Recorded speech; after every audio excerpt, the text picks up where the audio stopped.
Hi friends, welcome back to my channel Sai Tech Guru. In today's video, I'll talk about the Realme GT series. Yes friends, finally the Realme is launching two smartphones. Yes, exactly. So two devices are with the Snapdragon 888 processor and the Snapdragon 778G processor. So there is no Snapdragon 870 chipset. Yes, only two processors are going to launch, Snapdragon 888 and 778. Let's see in this video what are the specifications that is listed on the Flipkart website. So in the Flipkart website, if you try to open right now, you'll be able to see this kind of page separately. So which is getting launched on the 18th of August on 12:30 p.m. As you can see friends.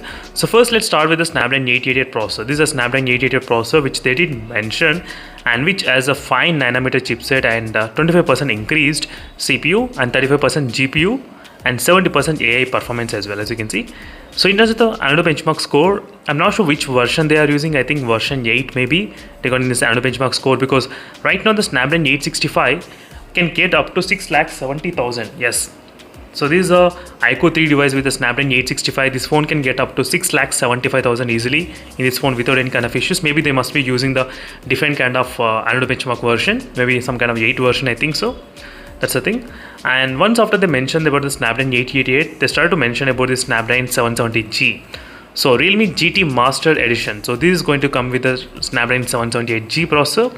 I think the Motorola will be the first phone in India to launch with the 778G, because Realme is launching on the August 18th. But Motorola, they did plan before one day. So I think the Motorola phone will be the first phone to come with the Snapdragon 778G processor. That's the one thing you should definitely understand that. And this 778G is a 6nm chipset, as you can see. Another benchmark score of this processor is exactly close to kind of 5,41,000, sometimes 5,20,000, 30,000. Difference will be there a little bit, but not much. And it's also mentioned about the stainless steel vapor cooling system as well in this phone. Let's see how much the cooling will be impacted in our real life testing. That is what I'm going to do once I buy the phone. In case if you're interested, let me know in the comment section below.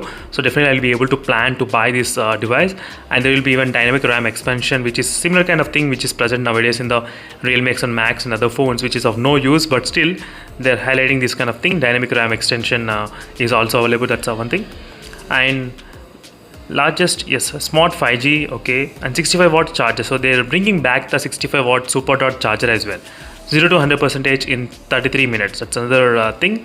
And 360 Hz touch sampling rate, 120 Hz refresh rate.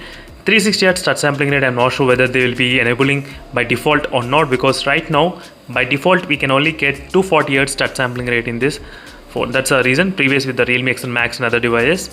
So let's see in this phone whether we'll be able to get 360 Hz or maybe it will be default to the 240 Hz. That's the one question which I'll definitely have those.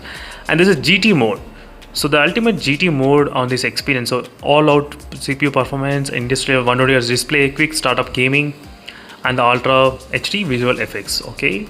They did not mention anywhere regarding the 4D haptic vibrations while gaming. That's something which I do miss really. After using the iQOO 7 device, whatever phone I buy, I'll definitely check this kind of 4D vibrations working or not.